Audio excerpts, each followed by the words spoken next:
Hi, in today's video I wanted to share with you an ice cream recipe. And an ice cream is basically an ice cream you make at home with the main ingredient being bananas, and then you can add to it a variety of other ingredients to flavor it in different ways. Today I will be making my favorite ice cream, which is a chocolate ice cream with some cacao nibs and coconut flakes. I love this one.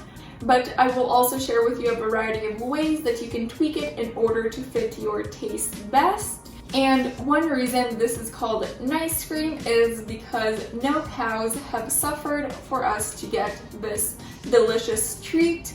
So now, without further ado, let's get into the recipe. For this recipe, you will need 4 to 5 medium ripe bananas. I like using super spotty bananas.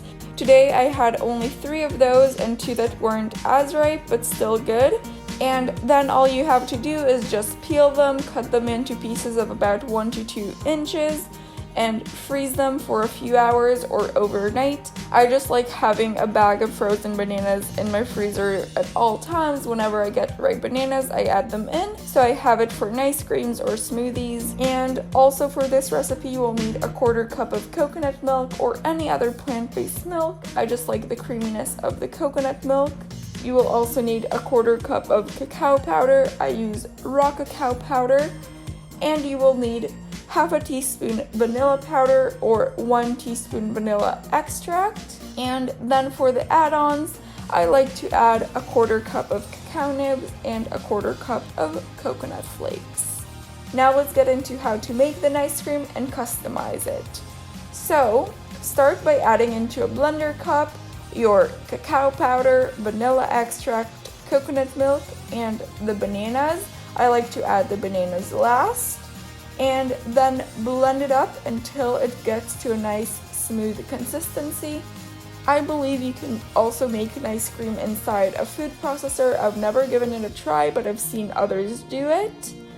And in order to customize your ice cream flavor, you can leave the cacao powder out if you would like more of a vanilla ice cream, or maybe if you would like a peanut butter ice cream, add some PB2 or peanut butter. Or if you want a Reese's Cups ice cream, you can add both PB2 and cacao powder. It's really up to you, so use your imagination. Once I got my nice, smooth, creamy ice cream, I added in the cacao nibs and coconut flakes and pulsed it for 3 to 5 times in order for them to get mixed into the ice cream, but not to get crushed.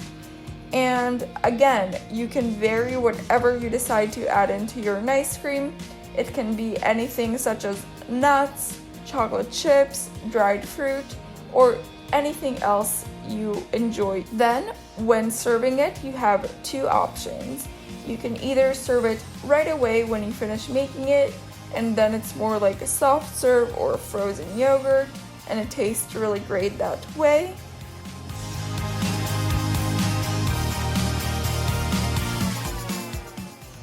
But you also have the option of putting it into a container. I like using a square or rectangle container. And pop it in the freezer for 6 hours or overnight, and that way you will be able to scoop it like normal ice cream. And if you do it overnight, I would recommend taking it out of the freezer about 30 minutes to an hour earlier than you want to have it, so it's not too hard or frozen. And I'm still working on mastering the frozen ice cream consistency, so if you have any tips in the comments below so it's never too frozen or not frozen enough, let me know. And I then like to top my ice cream off with some coconut flakes and cacao nibs on top, and enjoy! That is all for today's video. If you enjoyed it, make sure to like it, as it makes my day and helps me out with the algorithm. Also, if you haven't already, please subscribe down below to join the Living Life Simply community and never miss another video. Also, make sure to comment any suggestions that you have to add into the ice cream to flavor it. And I will see you all very soon with a new video. Bye!